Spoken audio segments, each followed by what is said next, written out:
Çocukluğumuzun unutulmaz çizgi filmi olan Avatar'ı sizler için özetliyorum. O zaman videoya like atıp abone olduysanız başlayalım.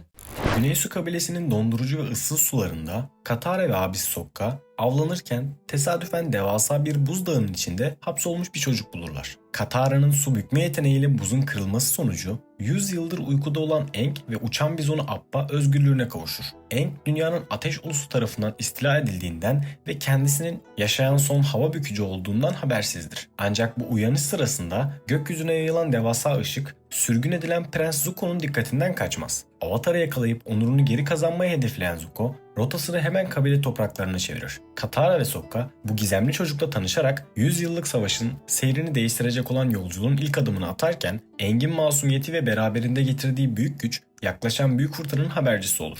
Aang'in uyanışıyla yayılan ışığı takip eden Prens Zuko, devasa metal gemisiyle Güney Su kabilesinin kıyılarına dayanarak köy halkı üzerinde büyük bir baskı kurar. Köyü ve yeni dostlarını korumak isteyen Aang, barışçıl bir teslimiyetle kendisini feda ederek Zuko'ya tutsak olmayı kabul eder ve Ateş Ulusu gemisine götürülür. Ancak gemideki hücresinden hava bükme yeteneklerini kullanarak ustalıkla kaçan Aang, güvertede Prens Zuko ile karşı karşıya gelir. Çatışma sırasında okyanusun dondurucu sularına düşen Aang, ölüm kalım anında bilinç dışı bir refleksle avatar haline geçer. Parlayan gözleri ve dövmeleriyle suyun üzerinde devasa bir güç sergileyerek Ateş Ulusu askerlerini etkisiz hale getirir. Bu sırada Katara ve Sokka, uçan bizon Appa'nın sırtına yardıma yetişerek Aang'i gemiden son anda kurtarmayı başarırlar. Yaşananlar Aang'in sadece bir hava bükücü değil, dünyanın beklediği avatar olduğunu kesinleştirirken üçlü Aang'in diğer elementlerde ustalaşması ve 100 yıllık savaşı bitirmesi için Kuzey Kutbu'na doğru uzanan tehlikeli bir yolculuğa çıkar. Prens Zuko ise onurunu geri kazanmak için tek şansı gördüğü bu genç çocuğu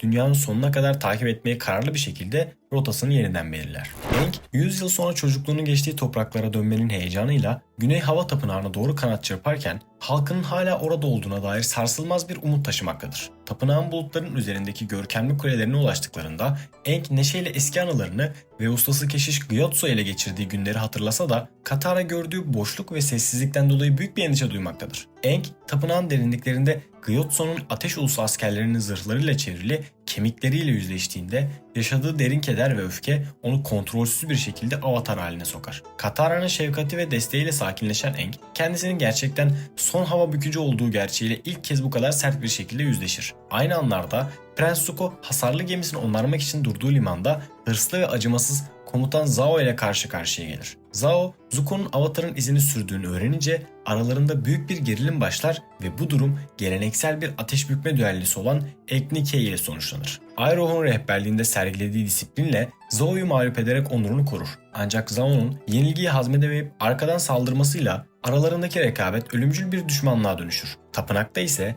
Aang yeni dostu kanatlı lemur Momo'yu yanına alarak geçmişin yasını tutup geleceğin sorumluluğunu omuzlar. Üçlü rüzgarın eşliğinde tapınaktan ayrılırken 100 yıllık savaşın gerçekliği artık genç avatarın kalbinde silinmez bir iz bırakmıştır. Aang, Katara ve Sokka yolculuklarına kısa bir mola vermek ve eğlenmek amacıyla ulaştıkları Kyoshi adasında başlangıçta casus sanılarak adanın yerel koruyucuları olan Kyoshi savaşçıları tarafından esir alınırlar. Ancak Aang'in hava bükme yeteneğini sergileyerek avatar olduğunu kanıtlamasıyla adadaki şüphe yerini büyük bir hayranlığa ve coşkuya bırakır. Aang özellikle yerel halkın ve genç kızların kendisine gösterdiği yoğun ilgiden dolayı şöhretin cazibesine kapılarak dikkatsizce davranmaya başlar ve Katara'nın uyarılarını görmezden gelir. Bu sırada Sokka kadın savaşçıların yeteneklerini küçümseyerek girdiği tartışmalarda ağır bir yenilgi alsa da hatasını anlayıp ön yargılarını yıkarak grubun lideri Suki'den kendisine eğitmesini ister. Suki'nin disiplinli eğitimi altında Sokka gerçek gücün cinsiyette değil, beceri ve saygıda yattığını acı bir tecrübeyle kavrar. Adadaki huzurlu atmosfer, avatarın izini süren Prens Zuko'nun adaya ulaşıp köyü ateşe vermesiyle yerini dehşet verici bir savaşa bırakır. Kyoshi savaşçıları kendi topraklarını korumak için Ateş Ulusu askerlerine karşı kahramanca direnirken Aang kendi varlığının masum insanlara zarar verdiğini fark ederek büyük bir sorumluluk hissiyle harekete geçer. Köyün tamamen yok olmasını engellemek için devasa deniz canavarı Unagi'yi kullanan Aang, binaları saran alevleri söndürdükten sonra dikkati kendi üzerine çekerek ekibiyle birlikte adadan ayrılma kararı alır. kuzey kutbuna doğru yollarına devam eder. Aang, Katara ve Sokka Ateş Ulusu tarafından tahrip edilmiş bir ormanın kıyısındaki bir toprak krallığı köyüne ulaştıklarında köylülerin her gece düzenlenen gizemli ve korkutucu saldırılarla sarsıldığını öğrenirler. Hei Bai adındaki öfkeli bir orman ruhu her gece köyü istila ederek insanları kaçırmaktadır. Köylüler Avatar'ın gelişiyle bu ruhsal kaosa bir son verileceğine dair büyük bir umut beslerken Aang ruhlarla nasıl iletişim kuracağına henüz bilmemenin verdiği huzursuzlukla görevi kabul eder. Gün batımında devasa ve canavarca bir formda beliren Hei Bai'ye müdahale etmeye çalışan Aang, çatışma sırasında yanlışlıkla ruhlar dünyasına çekilir ve fiziksel bedeniyle bağlantısını kopararak görünmez bir ruh formunda kalır. Ruhlar dünyasının puslu ve gerçeküstü atmosferinde kaybolan Aang, burada kendisinden önceki avatar olan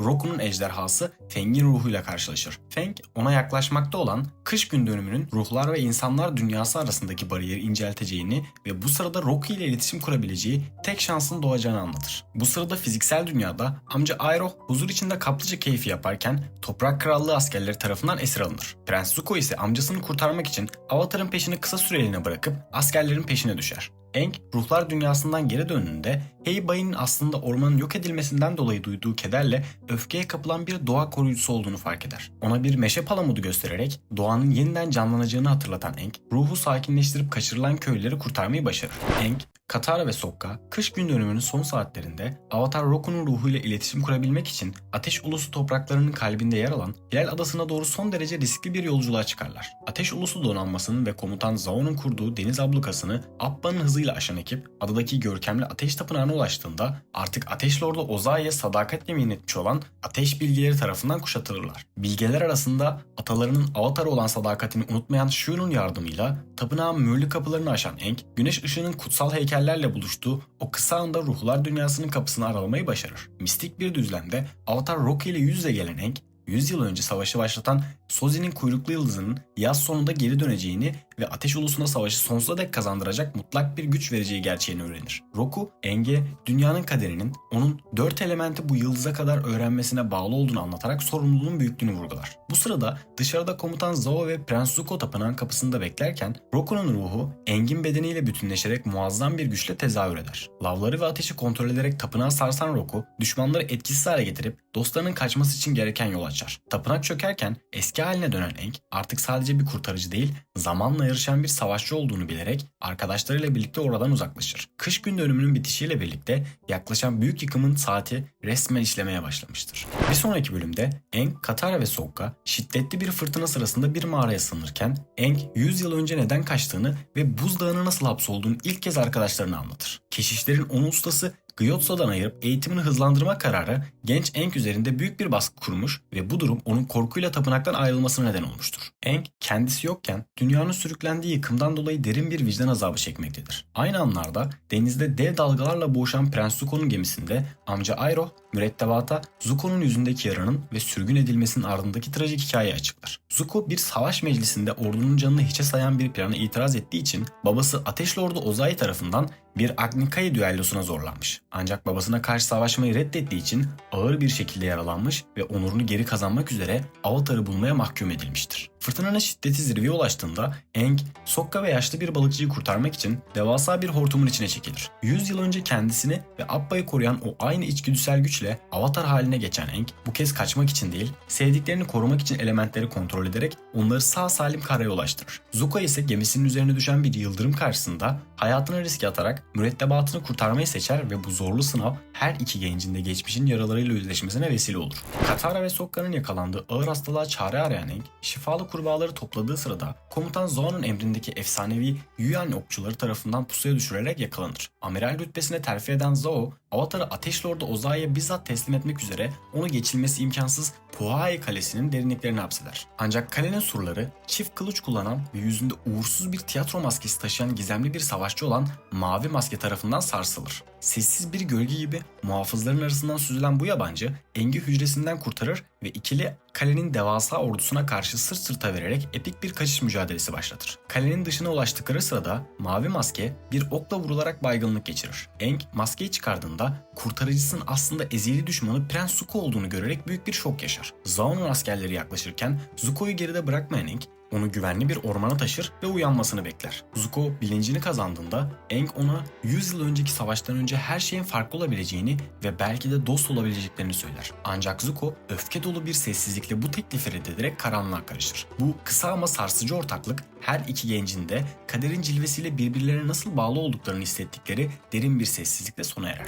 Aang, Katara ve Sokka uzun ve yorucu yolculuklarının sonunda nihayet Kuzey Kutbu'nun görkemli buzdan kenti olan Kuzey Su kabilesine ulaşırlar. Bu devasa şehir sadece mimarisiyle değil, köklü gelenekleri ve muazzam savunma hattıyla da ekibi büyüler. Aang su bükmede ustalaşmak için kabilenin en büyük ustası olan Pakku ile tanışır. Ancak Pakku'nun asırlık ve katı kuralları Katara'nın umutlarını bir anda yerle bir eder. Kuzey Su kabilesi geleneğine göre kadınların su bükmeyi sadece şifa amaçlı kullanabileceği ve savaş sanatının erkeklere mahsus olduğu gerçeği Katara'nın içinde büyük bir öfke ve adaletsizlik hissi uyandırır. Aang, Pakku'dan öğrendiği teknikleri geceleri gizlice Katara öğretmeye çalışsa da bu durumun fark edilmesi Pakku'nun sert bir tavır takınmasına ve her iki gencin de eğitimden men edilmesine neden olur. Gururundan ödün vermeyen Katara tüm kabilenin önünde usta Pakku'yu bir düelloya davet ederek ona karşı yeteneklerini sergiler. Sergilediği üstün performans Pakku'yu şaşırsa da gelenekler hala yıkılamaz görünmektedir. Ancak düello sırasında Katara'nın boynundaki kolyenin yere düşmesi zamanın durduğu sarsıcı bir anı beraberinde getirir. Pakku bu kolyeyi yıllar önce kendi elleriyle nişanlısı Kanna yani Katara'nın büyük annesi için yaptığını hatırlar ve Kanna'nın bu katı geleneklerden kaçmak için kabileyi terk ettiğini acı bir şekilde fark eder. Geçmişin hataları ve sevdiği kadının neden gittiğini anlamasıyla Pakku'nun kalbindeki buzlar erir ve Katara'yı resmi öğrencisi olarak kabul ederek kabilenin tarihinde yeni bir sayfa açar. Bu sırada Sokka, kabilenin prensesi Yui ile derin bir duygusal bağ kurarken ufukta Amiral Zao'nun komutasındaki devasa ateş ulusu donanmasının soğuk gölgesi belirmeye başlamıştır. Devam bölümünde Amiral Zao'nun karanlık hırsı sadece bir şehri değil, evrenin dengesini de sarsacak bir noktaya ulaştığında Kuzey Kutbu tarihinin en büyük ruhsal felaketiyle yüz yüze gelir. Prens Zuko, Aang'in bedeniyle dondurucu kar fırtınasının içinde hayatta kalma mücadelesi verirken Katara, Sokka ve Prenses Yui Appa'nın yardımıyla onları bularak genç avatarı geri almaya başarırlar. Ancak asıl tehlike şehrin en kutsal noktası olan ruh boğasında somutlaşır. Zao, su bükücülerin kadim güç kaynağını kurutmak amacıyla ay ruhunun fiziksel formu olan Koi balığını öldürür. O anda gökyüzündeki ay kararır, dünya kızıl bir yas rengine bürünür ve tüm su bükücüler güçlerini tamamen kaybederek büyük bir çaresizliğe mahkum olur.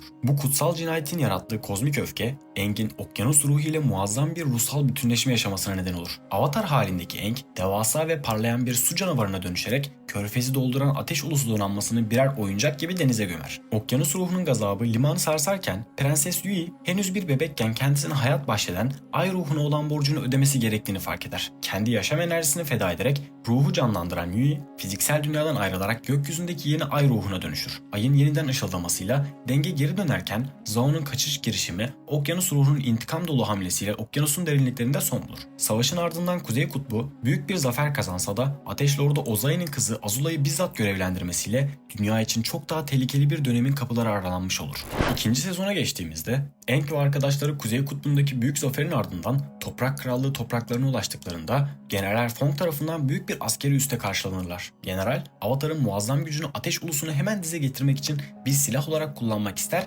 ve Aang'i dilediği an Avatar haline geçebilmesi için tehlikeli bir zorlamaya maruz bırakır. Aang bu kontrolsüz gücün geçmişte yarattığı yıkımı ve Roku'nun bu halin Avatar'ın en savunmasız anı olduğu uyarısını hatırlayarak bu teklife dirense de Fong'un hırslı yöntemleri sınırları zorlar. Katara'nın hayatını tehlikede olduğu bir senaryoyu bizzat kurgulayan general, Aang'in içindeki saf öfkeyi tetikleyerek onu devasa bir yıkım gücüne dönüştürür. Ancak bu güç bir kurtuluş değil, kontrol edilemeyen bir felaket olarak üssü yerle bir ederken Aang bu kutsal gücün bir savaş makinesi olarak kullanılamayacağını acı bir şekilde kanıtlar. Bu sırada Prens Zuko ve amca Iroh sürgün hayatlarının en karanlık sınavıyla yüz yüze gelirler. Ateş Lordu Ozai'nin emriyle onları eve götürmek için gelen Prenses Azula sinsi bir yalanla onları tuzağa düşürmeye çalışır. Azula'nın gerçek niyetinin onları hapse atmak olduğu anlaşıldığında Iroh ve Zuko artık kendi ulusları tarafından birer hain olarak görüldüklerini ve artık geri dönecek bir evlerinin kalmadığını fark ederler. Onurlarını simgeleyen saç bağlarını keserek bir nehrin sularına bırakan amca ve yeğen, Toprak Krallığı'nın geniş topraklarında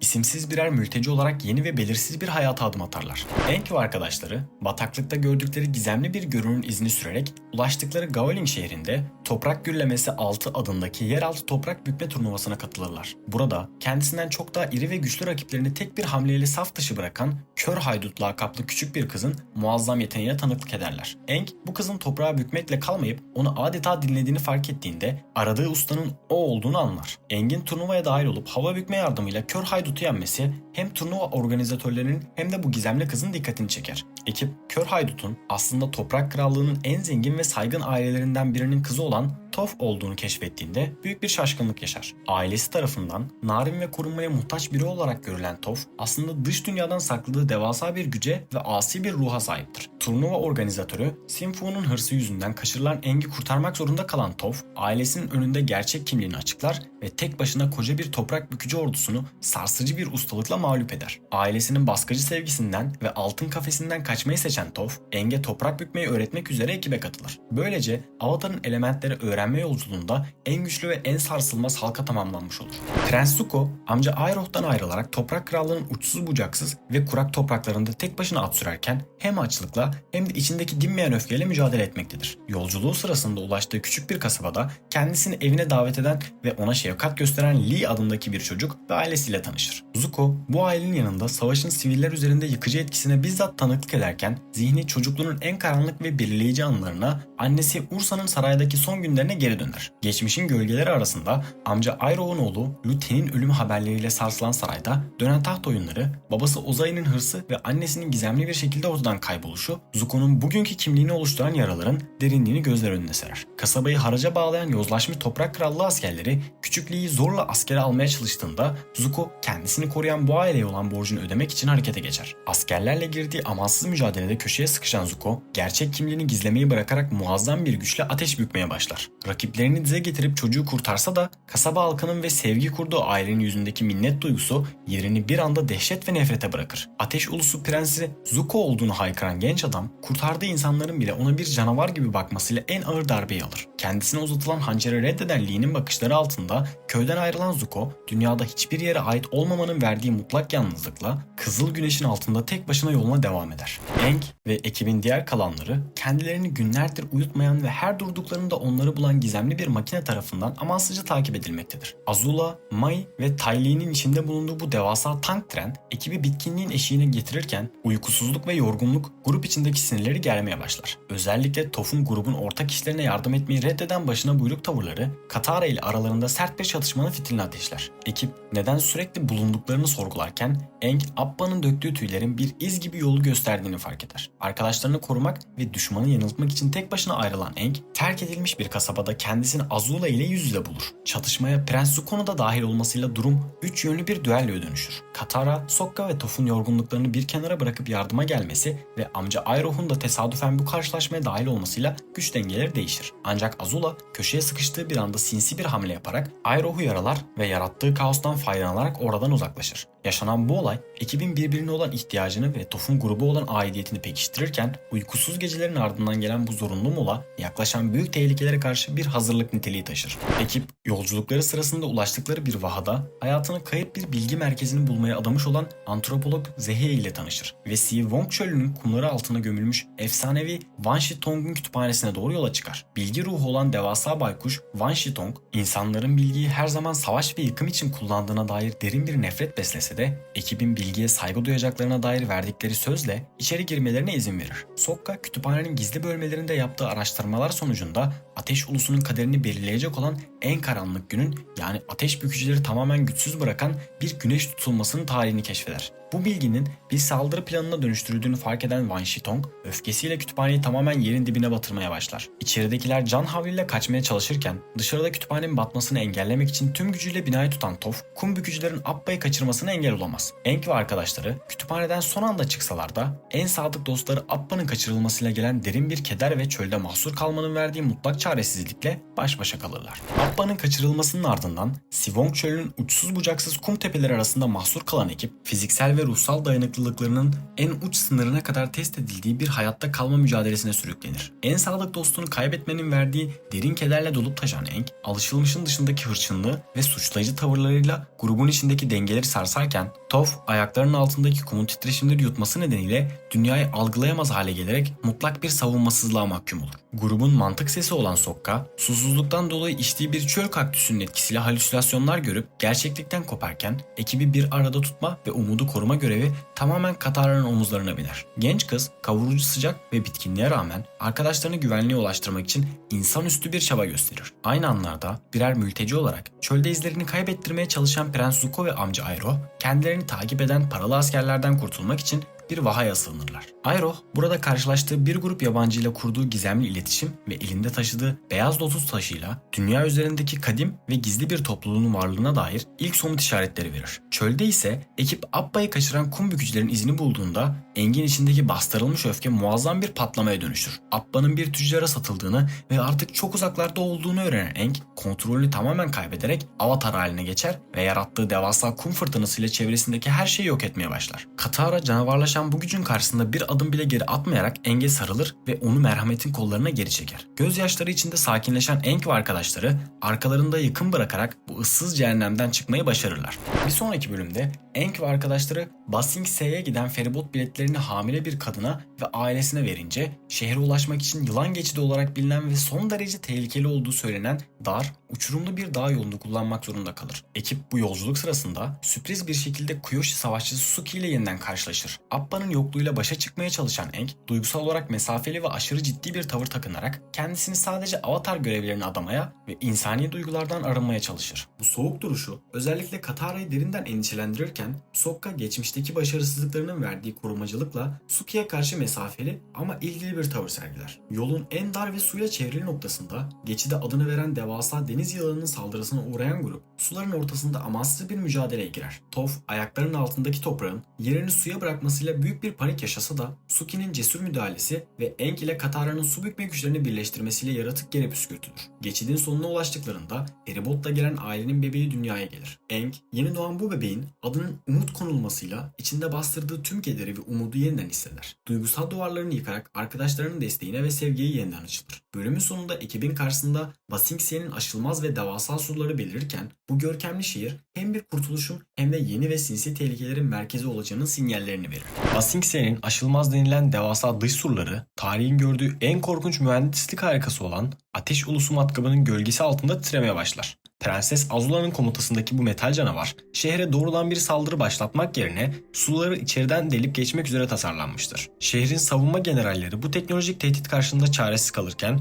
Aang ve arkadaşları surların kaderini kendi ellerine almaya karar verirler. Sokka'nın stratejik dehası bu devasa makineyi dışarıdan durdurmanın imkansız olduğunu, asıl darbenin makinenin içindeki hassas, yapısal noktalara indirilmesi gerektiğini fark eder. Ekip matkabın içine sızarak karmaşık çarklar ve buhar boruları arasında sinsi bir sabotaj operasyonu başlatır. Toph ve Katara makinenin hareketini yavaşlatmak için dışarıdan çamur ve toprak bükme yeteneklerini kullanırken Aang ve Sokka matkabın iskeletini tutan ana sütunları zayıflatmak için içeride amansız bir mücadeleye girişir. Azula bu sızmayı fark ettiğinde Aang ile matkapın üzerinde çamur ve buharın birbirine karıştığı yüksek tempolu bir düelloya tutuşur. Zaman daralırken ve matkap surun kalbine doğru ilerlerken Aang tüm hava bükme ustalarını kullanarak son bir yıkıcı darbe indirir. Makinenin kendi iç basıncı ve Aang'in sarsıcı vuruşu birleştiğinde devasa metal yığını kendi içinde çökerek büyük bir patlamayla durdurulur. Ba Sing Se surları bir kez daha kurtulmuş olsa da Ateş Ulusu'nun şehre bu kadar yaklaşmış olması ufuktaki savaşın artık surların çok daha ötesine geçtiğinin habercisidir. Aang, Katara, Sokka ve Toph nihayet Ba Sing Se'nin devasa surlarının ardındaki o efsanevi şehre adım attıklarında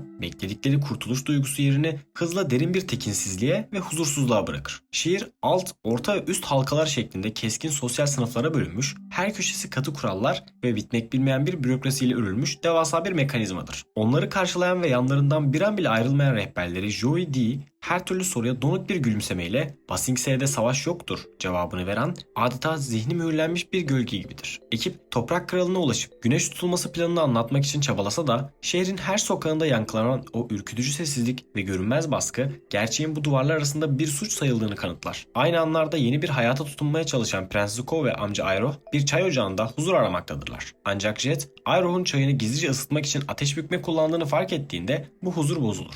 Iroh ve Zuko'nun bir ateş bükücü olduğunu kanıtlamak için takıntılı bir mücadeleye girişen Jet, aslında şehrin karanlık dehlizlerinde dönen çok daha büyük bir komplonun radarına girer. Şehrin yönetimini elinde tutan ve Toprak Kralı'nı sadece bir kukla gibi kullanan Büyük Sekreter Long Feng, Sırlar İmparatorluğunu korumak için kurduğu gizli polis teşkilatı Daili aracılığıyla her türlü aykırı sesi bastırmaktadır. Bölümün sonunda Aang ve arkadaşları saraya girmelerine izin verilmediği gibi sürekli izlendiklerini ve rehberleri Joey D'nin gizemli bir şekilde başkasıyla değiştirildiğini fark ettiklerinde Ba Sing Se'nin dışarıdaki düşmandan daha tehlikeli bir iç düşman tarafından yönetildiğini anlarlar. Surların ardındaki bu devasa şehir insanları korumak için değil, gerçeği hapsetmek için inşa edilmiştir. Katara ve Toph, şehrin üst halkasındaki bir kaplıcada geçirdikleri günü Toph'un dış görünüşüyle alay eden kibirli kızlara karşı verdikleri sarsıcı derste birleştirirler. Bu an Toph'un sert kabuğunun altındaki kırılganlığı ve Katara'nın ona sağladığı samimi desteği pekiştiren duygusal bir bağa dönüşür. Bu sırada amca Iroh şehrin sokaklarında dolaşırken karşılaştığı yabancılara küçük bilgelikler ve şefkat dağıtır. Ona saldıran bir hırsıza dövüşmeyi değil, doğru duruşu öğretir. Şehrin bir başka köşesinde Sokka yanlışlıkla katıldığı bir şiir kulübünde Haiku sanatının incelikleriyle tanışır. Kelimelerle girdiği zekice düelloda kendi sınırlarını zorlarken aşırı özgüveni yüzünden kapı dışarı edilmekten kurtulamaz.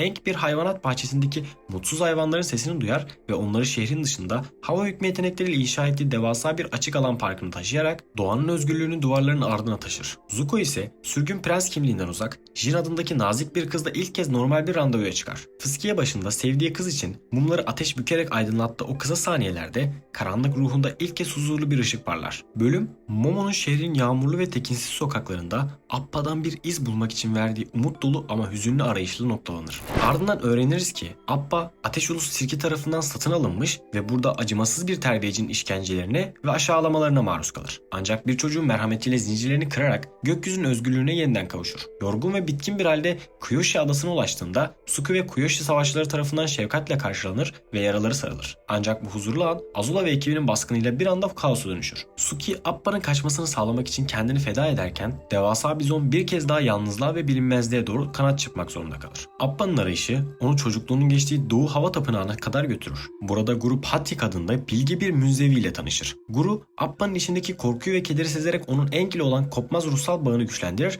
ve boynuna Aang'in nerede olduğunu gösteren gizemli bir not iliştirir. Umutla Ba Sing Se'ye doğru yola koyulan Appa, şehrin devasa surlarına ulaştığında tam Aang ile kavuşmak üzereyken Long Feng'in sinsi ve karanlık tuzağına düşer. Aang ve arkadaşları Ba Sing Se'nin huzursuz sokaklarında kayıp dostları Appa'dan bir iz bulmak için çırpınırken yolları bir kez daha zihni bulanmış ve geçmişi unutturulmuş olan Jet ile kesişir. Şehrin altında dönen karanlık komploların merkezine Laogai Gölü'nün durgun sularının altında gizlenmiş olan Daili karargahına ulaştıklarında gerçeğin ve özgürlüğün ne kadar ağır bir bedeli olduğunu sarsıcı bir şekilde anlarlar. Long Feng, Sırlar İmparatorluğunu korumak için en sinsi yöntemlerini devreye sokarken Jet bastırılmış anılarıyla vicdanı arasında trajik bir mücadele verir ve dostlarını korumak adına hayatının en zorlu ve son sınavını verir. Yaşanan amansız çatışmada Jet ağır yaralanırken ekip onu arkada bırakarak gölün derinliklerine doğru ilerler. Aynı anlarda gölün altındaki gizli dehlizlerde Prens Zuko da kendi kaderinin en kritik dönemeçlerinden birine sürüklenmektedir. Mavi maske kimliğiyle Appa'nın tutulduğu hücreye ulaşan Zuko onu ele geçirip onurunu geri kazanmak üzereyken amca Iroh'un sarsıcı ve bilge sesiyle durur. Iroh yeğenini kendi gerçek kimliğini bulması ve başkalarının hırsları peşinde koşmayı bırakması için sert bir şekilde uyararak ona "Kimsin ve sen ne istiyorsun?" sorusunu yöneltir. Bu içsel yüzleşme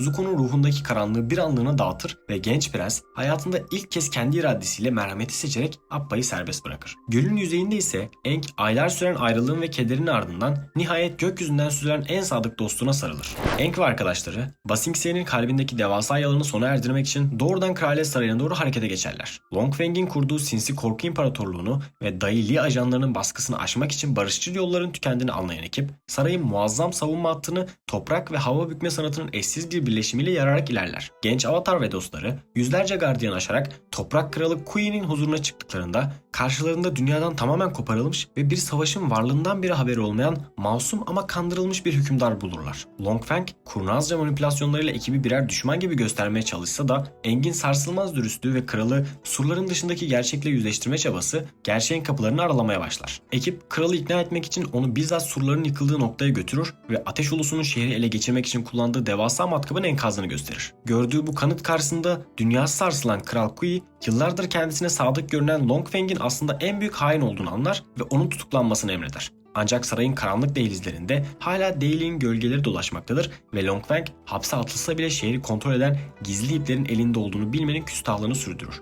Bu sırada derin bir içsel çatışma yaşayan Prens Zuko hem fiziksel hem de ruhsal bir değişim sürecine girerek ağır bir ateşli hastalığın pençesine düşer. Amca Iroh, yeğeninin yaşadığı bu durumun onun eski benliğinden kurtulup yeni ve gerçek bir kimlik kazanması için gereken sancılı bir dönüşüm olduğunu bilmektedir. Bölümün sonunda kralın güvenini kazanan ekip sarayda ele geçirilen gizli dosyalardan çok önemli bilgiler elde eder. Top'un ailesinin onu geri getirmek için tuttuğu ödül avcıların izine rastlarken asıl büyük keşif Ateş Ulusu'na yapılacak büyük istila planlarının ayrıntıları olur. Güneş tutulması sırasında gerçekleştirecek olan bu saldırının hazırlıkları için her bir farklı bir göreve dağılan ekip geçici bir zaferin huzurunu yaşarken Ba Sing Se'nin duvarları arasında gizlice sızan Prens Azula ve ekibi Kyoshi savaşçıları kılığında sarayın tam kalbine sızmayı başarırlar. Aang, Doğu Hava Tapınağı'nın bulutlarla çevrili sessizliğinde Grup Patik ile bir araya gelerek avatar halini iradesiyle kontrol edebilmesini sağlayacak olan 7 çakrayı açma sürecine başlar. Bu kadim ve ruhsal yolculuk insani engellerle yüzleşmeyi gerektiren derin bir arınma sürecidir. Aang ruhunun derinliklerine indikçe geçmiş hayatların hatıraları ve kendi vicdanının ağırlığı arasında mekik dokurken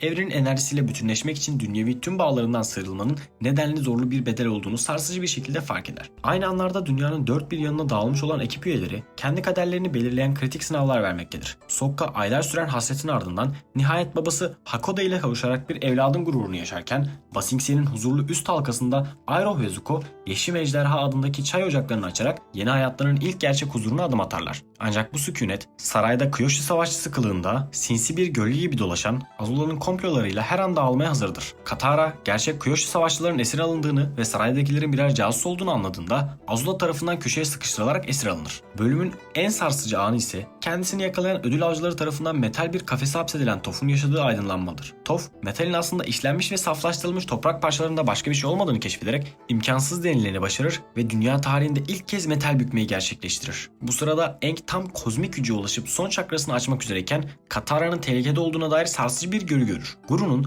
bağlılıklarından vazgeçmezsen avatar haline bir daha asla giremezsin uyarısına rağmen dostuna olan sevgisini evrensel güce tercih eder ve eğitimini yarıda bırakarak karanlığa gömülmekte olan Ba Sing Se'ye doğru kanat çırpar. Katara ve Prens Zuko kaderin cilvesiyle aynı hücrede mahsur kalırlar. İki ezeli düşman savaşın ruhlarında bıraktığı derin yaraları paylaşırken Zuko'nun içindeki ışık ilk kez bu kadar net parlar. Hatta Katara Kuzey Kutbu'ndan getirdiği kutsal suyla onun yarasını iyileştirmeyi teklif edecek kadar ona güven duyar. Ancak bu umut dolu an Azula'nın sinsi varlığıyla yerle bir olur. Zuko amcasının bilgeliğiyle kız kardeşinin vaat ettiği baba sevgisi ve onur arasında hayatının en zorlu seçimini yapmak zorunda kalır ve nihayetinde karanlığı seçerek Iroh'un kalbine en derin hançeri saplar. Yeraltı şehrinin görkemli atmosferinde başlayan büyük savaşta Aang ve Katara Azula ve Zuko'nun birleşen güçlerine karşı umutsuzca direnirler. Aang her şeyin bittiği o son anda Grup Patik'in öğrettiklerini hatırlayarak dünyevi bağlarından vazgeçer ve avatar haline geçmek için meditasyona dalar. Ancak tam kozmik güce ulaştığı o parıltılı saniyede Azula'nın acımasız yıldırımıyla gökyüzünden yere bir yıldız gibi düşer.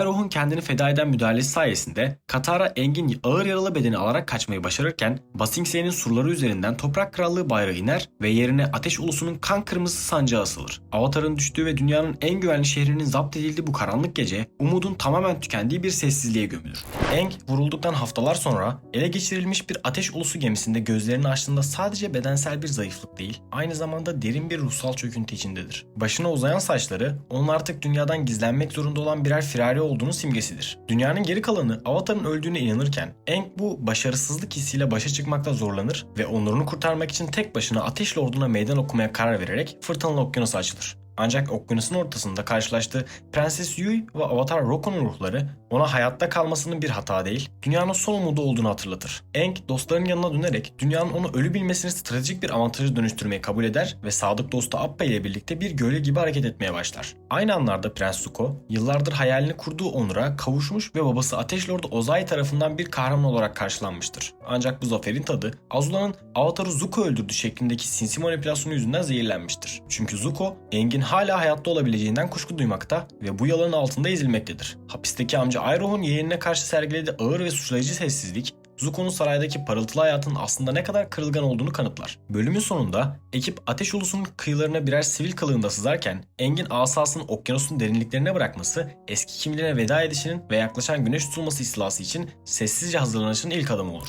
Avatar Aang ve Prens Zuko farklı mekanlarda olsalar da aynı kadim tarihin derinliklerine, kaderlerinin köklerine doğru ruhsal bir yolculuğa çıkarlar. Aang, Avatar Roku'nun ruhu tarafından geçmişe götürülerek bir zamanlar Ateş Ulusu'nun en yakın iki dostu olan Roku ve Sozin'in hikayesine tanıklık eder. Gençliklerinde sarsılmaz bir bağla bağlı olan bu iki dostun yolları Roku'nun Avatar olduğunun açıklanmasıyla ayrılır. Roku, dünyayı dengeye getirmek için elementlerde ustalaşmaya giderken Sozin ona kendi asalet simgesi olan kraliyet saç tokasını bir veda hediyesi olarak verir. 10 yıllar sonra bir usta olarak dönen Roku, Ateş Kralı olan dostunun dünyayı paylaşma adı altında fethetme hırsıyla karşılaştığında aralarındaki sarsılmaz dostluk yerini derin bir uçuruma ve otoriter bir çatışmaya bırakır. Roku, Sozin'in genişlemeci politikalarına karşı sert bir duruş sergileyip sarayını yerle bir ederek ona son bir uyarıda bulunsa da asıl trajedi yıllar sonra Roku'nun yaşadığı adadaki devasa volkanın patlamasıyla yaşanır. Yaşlı Roku, halkını kurtarmak için doğanın gazabına karşı tek başına savaşırken dostluk hatırına yardıma gelen Sozin, zehirli gazların etkisiyle zayıf düşen Roku'nun gözlerinde kendi hırslarının önündeki tek engeli görür. Sozin, en yakın dostunu ölüme terk ederek Ateş Ulusu'nun 100 yıl sürecek olan karanlık savaşını başlatırken, Roku bir ejderhanın sadakatiyle hayata gözlerini yumar. Bu sırada sarayın gizli arşivlerinde bu tarihi belgelerin peşine düşen Zuko,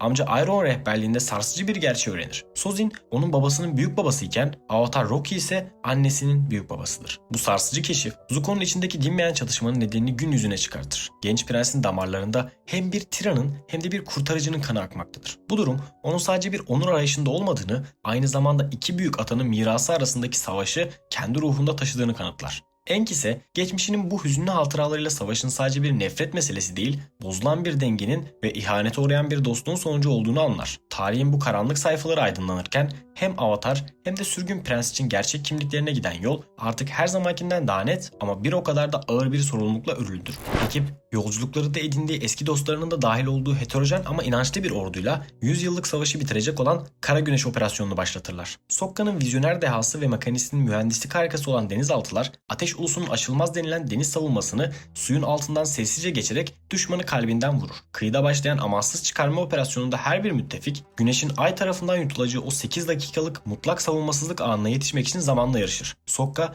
babası Hakoda'nın savaş meydanında yaralanmasıyla liderlik sorumluluğunun ağırlığını bizzat omuzlarında hissederken ekibin kararlılığı sarayın kapılarını zorlamaya devam eder. Bu sırada genç Avatar Aang, planın en hayati parçasını gerçekleştirmek üzere sadık dostu Appa ile birlikte doğrudan Ateş Lordu'nun sarayına uçar. Şehrin üzerinde süzülürken içindeki karmaşayı dindiren Aang, Ozai ile yüzleşip dünyayı bu karanlıktan kurtarma görevine odaklanır. Güneşin ışığı yavaş yavaş solup gökyüzü tekinsiz bir kızıla bürünürken Aang büyük bir kararlılıkla sarayın taht odasına dalar. Ancak beklenen o nihai karşılaşma gerçekleşmez. Sarayın koridorları ürkütücü bir sessizliğe gömülmüş, taht odası ise bomboş bırakılmıştır. İstila ordusu dışarıda zafer naraları atarak ilerlerken Aang'in karşılaştığı bu ıssızlık, Azula'nın sinsi zekasının çoktan bir karşı hamle hazırladığının ve bu büyük istilanın aslında önceden haber alınan trajik bir tuzağa dönüştüğünün en somut kanıtıdır. Işık tamamen sönerken asıl savaşın sarayın derinliklerinde olduğu anlaşılır. Güneşin tamamen karardığı 8 dakika başladığında Aang, Sokka ve Toph yer altındaki sığınakların derinliklerinde Ateş Lordu Ozai'yi bulmak için zamana karşı yarışırlar. Ancak karşılarına çıkan kişi bekledikleri tren değil,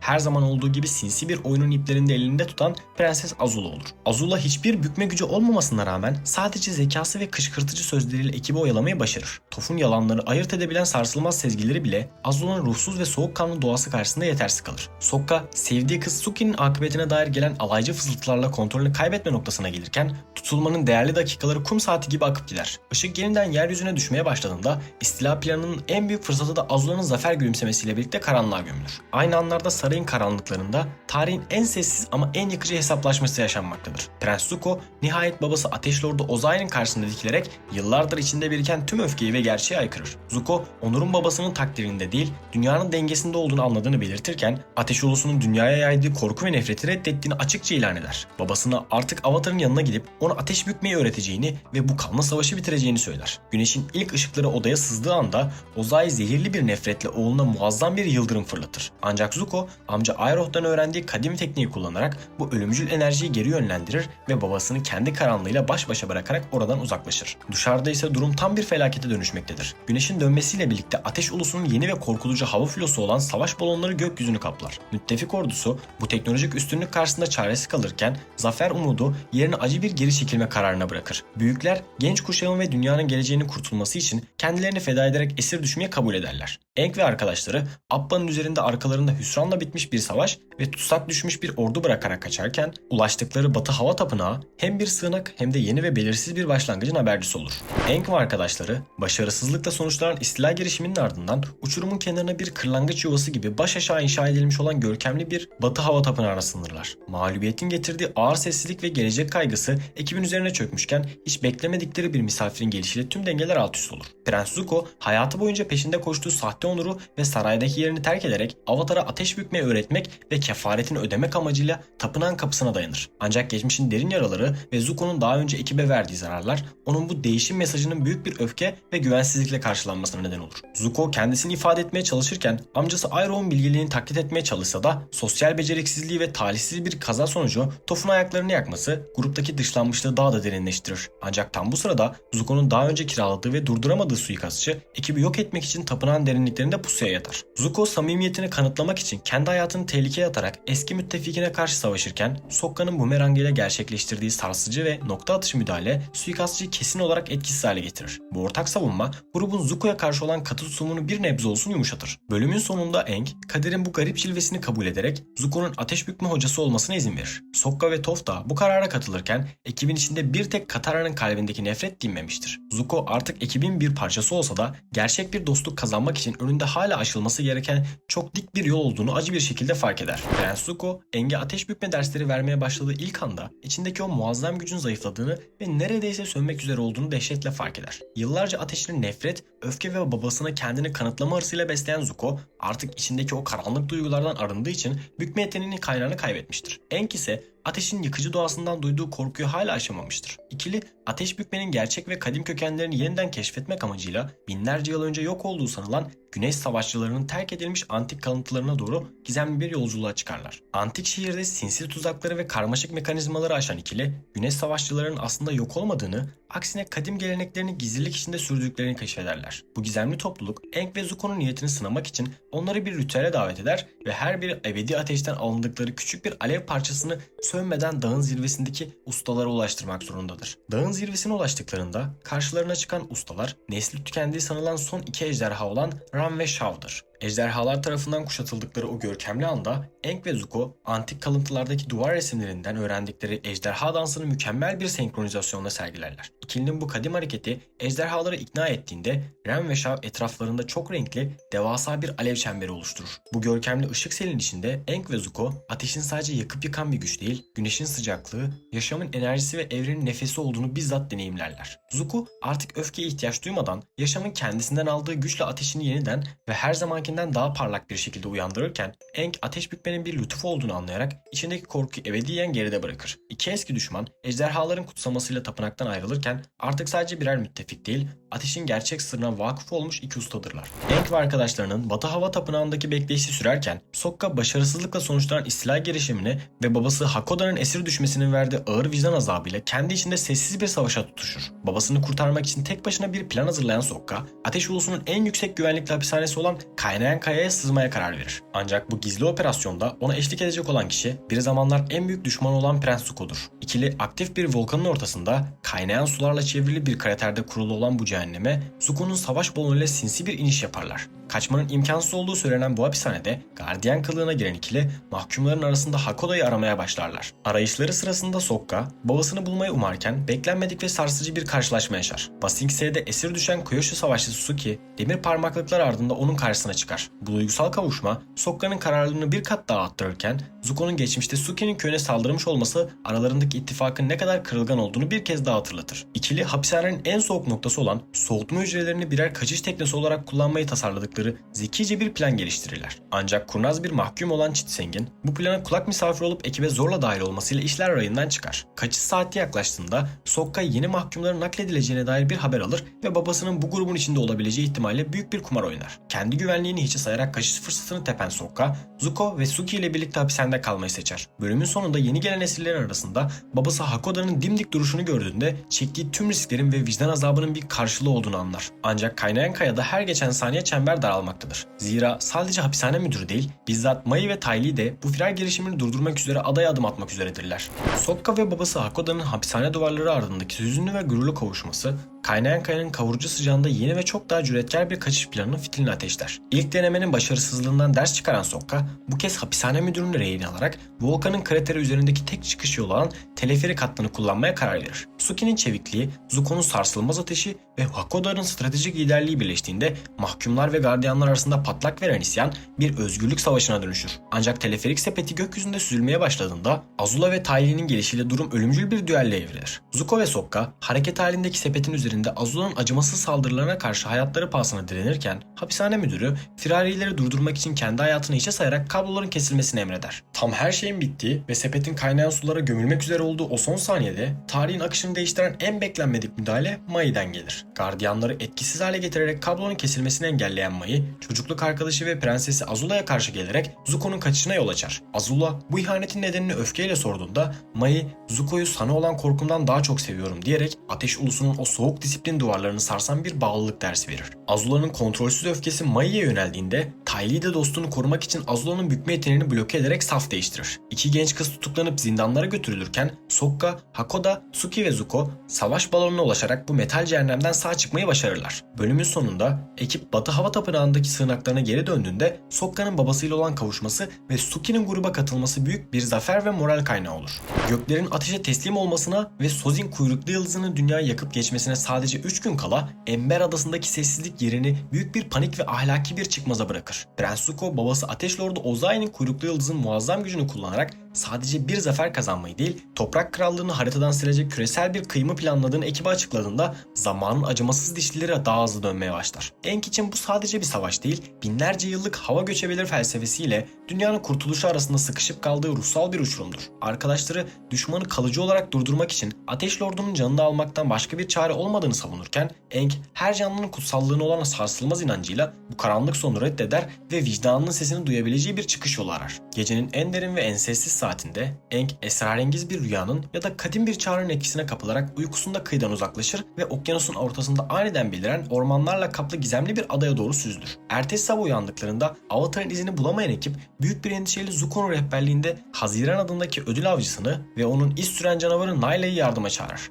Ancak Aang'in varlığı bu dünyadan silinmişçesine hiçbir iz bırakmamıştır. Bu sırada Ateş Ulusu'nun kalbinde Ozai, kendisini eski dünyanın küllerinden doğacak olan yeni ve mutlak hükümdar yani Anka Kral olarak ilan eder. Tahtını Azula'ya bırakırken aslında kızının ruhundaki o tehlikeli çatlakları ve yalnızlığı hiçe sayarak kendi tanrısal güç arayışına odaklanır. Bölümün sonunda Aang kendini üzerinde bulduğu adanın aslında sıradan bir kara parçası değil, kadim bir aslan kaplumbağa olduğunu fark eder. Dünyanın bildiği en eski ve bilge varlıklardan biri olan bu devasa canlı, Aang'in içindeki saf ışığı ve vicdan azabını görerek ona elementleri bükmekten bile daha eski ve tehlikeli bir sanatın sırlarını fısıldar. Avatar Aang'in aniden ortadan kayboluşu, dünyanın son şansında yitip gittiği korkusunu ekibin üzerine bir karabasan gibi çöktürürken Sokka, Katara ve Zuko son bir umutla ödül avcısı Zu'nun kapısını çalarlar. Ancak Aang bu dünyadan silinmişçesine hiçbir iz bırakmamıştır. Naila'nın keskin burnu bile onu bulamaz. İz onları Avatar'a değil, Ba Sing Se'nin görkemli surları önünde kamp kurmuş olan gizemli ve kadim bir topluluğa Beyaz Lotus tarikatına götürür. Sokka ve arkadaşları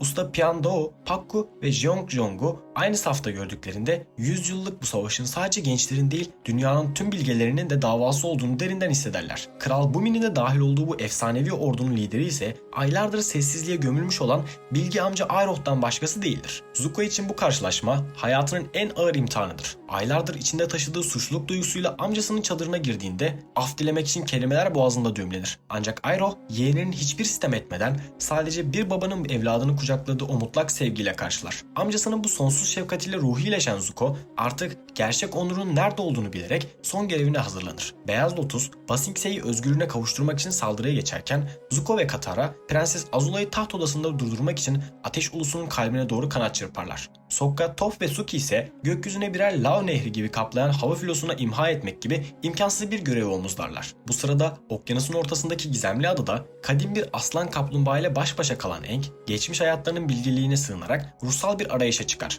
Eski avatarların her biri ona adaletin bazen bir can almayı gerektirdiğini, dünyanın selameti için kendi iç huzurundan vazgeçmesi gerektiğini hatırlatır. Ancak Aang her canlının kutsallığına olan sarsılmaz inancıyla bu karanlık sona direnmeyi sürdürür. Aslan kaplumbağa genç Avatar'ın bu saf ve yıkılmaz ahlaki iradesini ödüllendirerek ona elementleri bükmekten bile daha eski ve ruhsal bir sanatı, enerji bükmeyi öğretir. Kuyruklu Yıldız'ın gökyüzünü kan kırmızısına boyadığı ve Anka Kral Ozai'nin dünyayı yakmaya başladığı o dehşet anında Aang artık elinde sadece 4 elementin değil, bir ruhu ebediyen değiştirebilecek olan o sessiz gücün anahtarıyla kıyıya vurur.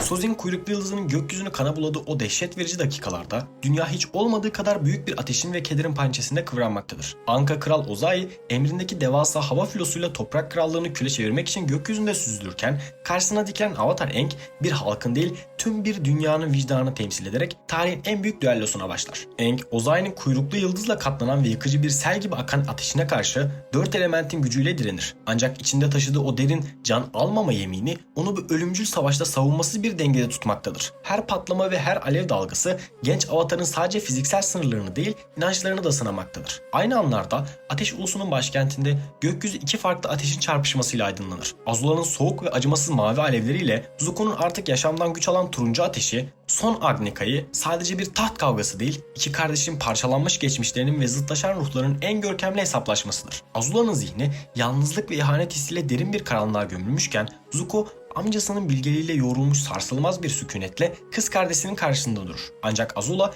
yenilginin yaklaştığını hissettiği o çaresiz anda kuralları hiçe sayarak ölümcül yıldırımını savunmasız durumdaki Katara'ya yöneltir. Zuko saniyelerle yarışarak kendisini bu elektriksel ölümün önüne atar ve yıldırımı tüm bedeniyle göğüsleyerek ağır bir yara alır. Bu fedakarlık savaşın kaderini artık Katara'nın ellerine bırakır. Dünyanın bir başka köşesinde Ba Sing Se'nin surları Beyaz Lotus'un kadim gücüyle sarsılmaktadır. Amca Iroh bir zamanlar kuşatıp alamadığı bu şehri şimdi bir kurtarıcı olarak özgürlüğüne kavuşturmak için ateşin en saf halini kullanır. Eski ustalar ile birlikte müttefik orduların önünde devleşirken gökyüzünde Sokka, Toph ve Suki hava gemisi dilimi taktiğiyle koca bir filoyu birbirine kırdırarak imkansız bir sabotajı gerçekleştirirler. Toph, metalin efendisi olarak gemilerin gövdelerini bir kağıt gibi büküp orduları saf dışı bırakırken Sokka'nın stratejik dehası ateşten yağan ölümü durdurmak için son bir gayretle parlar. Her cephede ateşin hiddetiyle dünyanın direnci çarpışırken cehennemin tam ortasında artık sadece tek bir sorunun cevabı beklenmektedir. Avatar kendi ruhunu kaybetmeden dünyayı kurtarabilecek midir?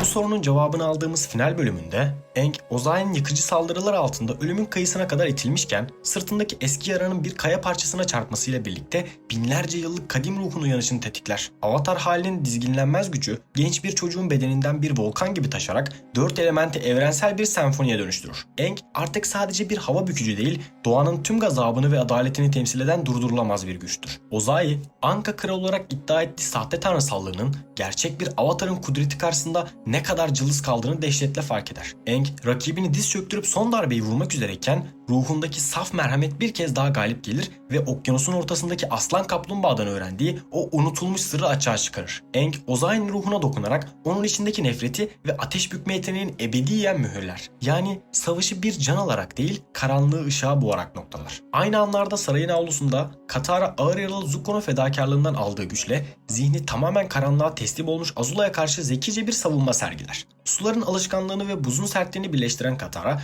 prensesi kendi hırsının ve öfkesinin içinde hapsederek onu zincirlere mahkum eder. Azula kaybettiği mutlak kontrolün ve yalnızlığının ağırlığı altında hıçkırıklara boğularak ruhsal bir yıkım yaşarken Zuko kız kardeşinin bu hazin sonuna hüzünle tanıklık eder. Gökyüzündeki kuyruklu yıldızın ışığı solup yerini huzurlu bir sabaha bırakırken Ateş Ulusu'nun üzerine 100 yıl sonra ilk kez gerçek bir umut güneşi doğar. Zuko halkının ve müttefiklerin huzurunda Ateş Lordu olarak taç giyerken dünyaya artık korku değil, sevgi ve barış vaat eder. Ancak ilk icraatı amcasının yanına gitmeden önce babasına annesinin akıbetini sormak olur. Savaşın toz dumanı dağıldığında Ba Sing Se'nin huzurlu sokaklarında amca Iroh'un Yeşim Ejderha adlı çay ocağında tüm dostlar son bir kez bir araya gelirler. Sokka, Toph, Suki, Zuko ve Mai her biri verdikleri mücadelenin ve kazandıkları dostluğun gururuyla birer aile olmuşlardır. Aang balkonun sessizliğine sığınarak batan güneşin kızıldığında dünyayı izlerken yanına gelen Katara ile paylaştığı o uzun ve derin sessizlik kelimelerin bittiği yerde bir aşkın ve huzurun başlangıcı olur. Genç Avatar ve su bükücü usta